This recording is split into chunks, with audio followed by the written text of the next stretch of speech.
Hello everyone, welcome back to my channel that is Study Miles with SS. So, how are you all? Hope so you all are fine at home. Okay. So, yesterday what we did is what are the nature and characteristics of teaching, then basic requirement of teaching. Okay, so today we will go with the objectives of teaching. What are the objectives of teaching? Then we will go with levels of teaching. This is very important from the exam point of view. Okay, so let's begin.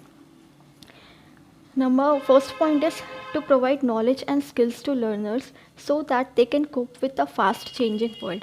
मतलब objective क्या है teaching का? पहला objective क्या है कि knowledge provide करना या स्किल्स प्रोवाइड करना बच्चों को, ताकि वो मतलब लाइफ चेंजिंग, ताकि वो फास्ट चेंजिंग वर्ल्ड में कोप अप कर सके, मतलब सामंजस्य बैठा सके. जैसा जैसा हम लोग का टेक्नोलॉजी एडवांस हो रहा है वैसे वैसे हम लोग को स्टूडेंट्स को भी वो नॉलेज या स्किल्स प्रोवाइड कराना पड़ता है कि वो लोग मतलब कोप अप कर पाएँ उन टेक्नोलॉजी से. ऐसा ना हो कि उनको ये लगे कि ये क्या टेक्नोलॉजी है, मुझे तो ये समझ में ही नहीं आ रहा. ऐसा नहीं हो.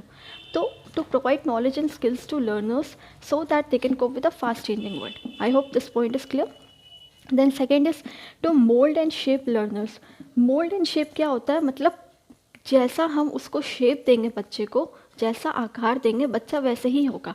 अगर हम उसको शुरू में हम लोग उसको क्यों डिसिप्लिन सिखाते हैं, क्यों हम लोग उसको ABCD सिखाते हैं? क्योंकि वो लाइफ टाइम चलते रहता है, उसको वो लाइफ टाइम याद रहेगा ABCD क ख ग घ. सो जैसा हम उसको मोल्ड करेंगे, जैसे उसको शेप में डालेंगे बच्चे को, वो बड़ा होके भी वैसे ही बनेगा. अगर हम उसको डिसिप्लिन नहीं सिखाएंगे तो वो फिर इनडिसिप्लिन बच्चा हो जाएगा. सो इसलिए जैसा हम उसको मोल्ड करेंगे वो वैसे ही बनेगा. So this is also the objective of teaching. Third is to inculcate values, morals, punctuality and discipline in student. As I have told you earlier, values होना चाहिए, morals होना चाहिए, morally social, morally वो होना चाहिए, active, punctuality होनी चाहिए, मतलब पंक्चुअल होना चाहिए टाइम का, किसी भी चीज़ का मतलब पंक्चुअलिटी उसके अंदर होनी चाहिए और डिसिप्लिन भी होनी चाहिए. Fourth is to develop a sense of brotherhood, unity, team work, leadership. मतलब उसके अंदर भाईचारे को डेवलप करना कि मिल के काम करो, टीम वर्क होना चाहिए, कि स्टूडेंट्स को ये सिखाना चाहिए हमें कि हमें हमेशा मिल के काम करना चाहिए, क्योंकि मिल के काम करेंगे तो वो काम जल्दी होगा. और अगर इंडिविजुअली अगर हम वो काम करेंगे तो it will take a lot of time to complete that work. So instead of doing alone you are suppose to do in a team work. So इसलिए हमको उसको ब्रदरहुड, भाईचारा, यूनिटी मीन्स एकता, टीम वर्क मिल के काम करना, और लीडरशिप होनी चाहिए उसके अंदर.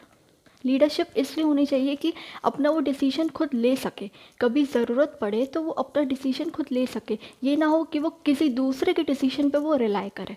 Okay, so student should also sometimes become a leader for himself. Then last is to prepare students to be better citizens of tomorrow. कल के अच्छे नागरिक बनने के लिए हम बच्चे को आज अच्छा करने के लिए प्रेरित करते हैं. Okay, so these are the objectives of teaching. So I hope I have make you clear these objectives. Then we shall move towards levels of teaching. This is very important. I have written over here. This is very important. Exam में UGC net के exam में एक question तो आता ही आता है, मतलब fixed है कि इससे एक क्वेश्चन तो आएगा ही आएगा, कभी दो भी आ सकता है, बट एक क्वेश्चन तो आना ही आना है. इस बार के एग्ज़ाम में भी आया था क्वेश्चन, शायद रिफ्लेक्टिव लेवल का क्वेश्चन था वो. सो किसी लेवल से आ सकता है question. So this is very important from the exam point of view. So please इसको एकदम अच्छे से डिटेल में इसको पढ़िएगा. So let's start. Levels of teaching में there are 3 levels of teaching. Okay, memory level, understanding level, reflective level. MUR, you can learn from this. MUR, मर. Okay, memory level सबसे पहले आता है, then understanding level, then reflective level. इसको MLT भी कहते हैं, ULT भी कहते हैं, RLT भी कहते हैं. अच्छा, what is memory level? Memory level is given by whom? Herbert. He is the author who has given this level. Understanding is given by Morrison and reflective level is given by Hunt. So we will discuss this in detail one by one. Okay. Memory level में क्या आता है? It is the initial level of teaching, और you can say it is the first level of teaching और lower level of teaching. Memory level क्या होता है? सबसे लोएस्ट लेवल तुम्हारा होता है टीचिंग का. Okay, initial means starting level. Initial means starting. It is the initial level of teaching. It includes learning, learning include करता है रिटेनिंग, मतलब बहुत टाइम तक रिटेन करना, ओके, रिकॉलिंग, बार बार किसी चीज़ को याद करना, एंड रिकॉग्नाइजिंग, किसी चीज़ को पहचानना। रिटेनिंग मीन्स होता है, इन हिंदी वी कॉल इट, मतलब बहुत टाइम तक अपने दिमाग में स्टोर करके रखना, that is called retaining. Understanding level memory level से थोड़ा ऊपर होता है एंड रिफ्लेक्टिव लेवल से थोड़ा नीचे होता है। So we can say that it is an extension of memory level, ठीक है, and it lays the foundation for reflective level. Means memory level का एक्सटेंशन है और फाउंडेशन स्टैब्लिश करता है reflective level. Foundation means base, base बनाता है reflective level के लिए, लेकिन मेमोरी लेवल का एक्सटेंशन है, okay. So ultimately we can say it is in the between of memory and reflective level, okay. Understanding level was given by Morrison. It is an extension of memory level, okay. So sorry, ये जो point है आपका memory level का है, I wrote it over here by mistake, okay. ये आपका point memory level का है और इसका मैंने नीचे लिख दिया arrow से।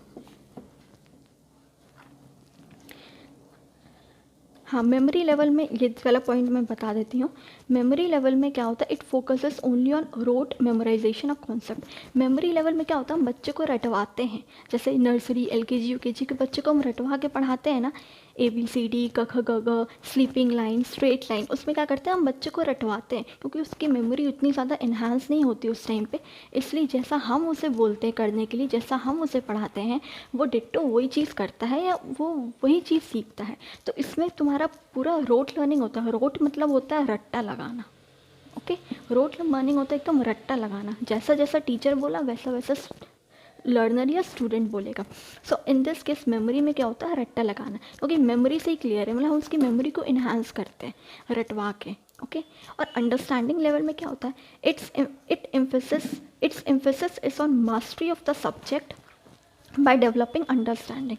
उसका क्या होता है, मतलब वो बहुत ज़्यादा उसका मेमोरी इतना इन्हांस हो जाता है कि ही और she can understand what is good and what is bad for him, okay. In understanding level what we do is we make the mastery of that subject, okay, what subject he or she is studying or what subject he or she is to study।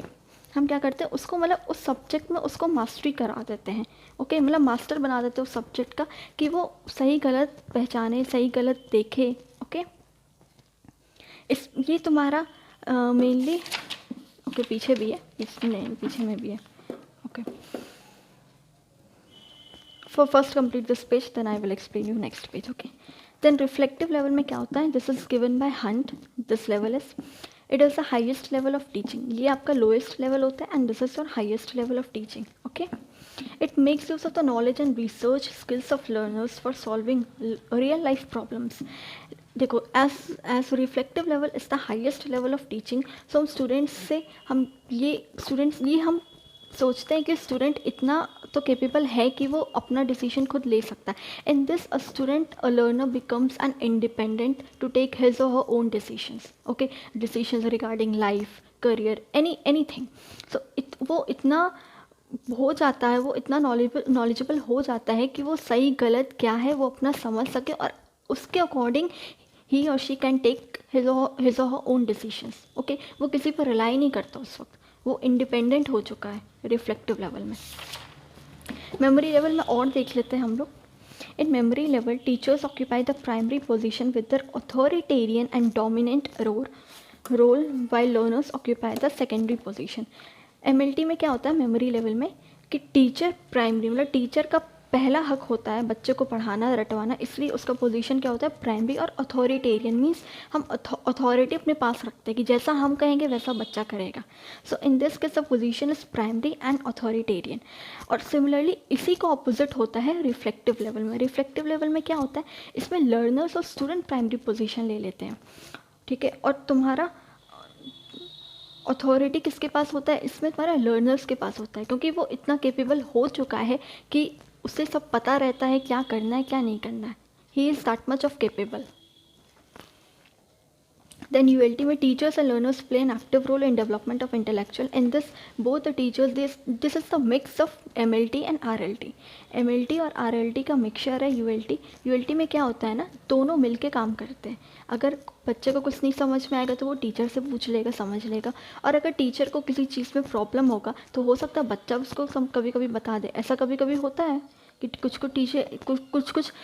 चीज़ें ऐसी होती हैं जो teacher को नहीं समझ आती हैं, टीचर को नहीं पता चलती, तो स्टूडेंट भी उनकी हेल्प कर सकता है. ठीक है, ऑफेंस वाली बात नहीं है, ऐसा बहुत जगह होता है और बहुत लोग ऐसा करते हैं. There is no offence to anybody. Then the last is, at this level, teacher centered and subject centered methods are used because this is entirely based, primary evolution is entirely based on teacher. So in this the level is teacher centered and in this the level is student centered. क्योंकि student centered के बाद वो position आ जाती है तो इसलिए student centered होता है. और ULT आपका होता है teacher centred and subject centred both. क्योंकि ये मिक्सचर है तो इसलिए इसमें टीचर भी आते हैं, सब्जेक्ट भी आता है, स्टूडेंट भी आते हैं, सब आते हैं. लेकिन रिफ्लेक्टिव में आपका सिर्फ और सिर्फ स्टूडेंट सेंटर्ड होता है, remember. Okay, so that's all for today.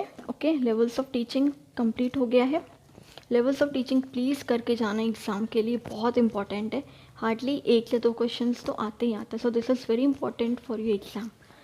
So please करके जाना. ऑब्जेक्टिव्स ऑफ टीचिंग 2 टॉपिक आज मैंने कंप्लीट करा दिए हैं and rest of the topic मैं नेक्स्ट लेक्चर में लाऊंगी. ओके, सो आप जब तक रिवाइज करना. Okay, till then take care, bye.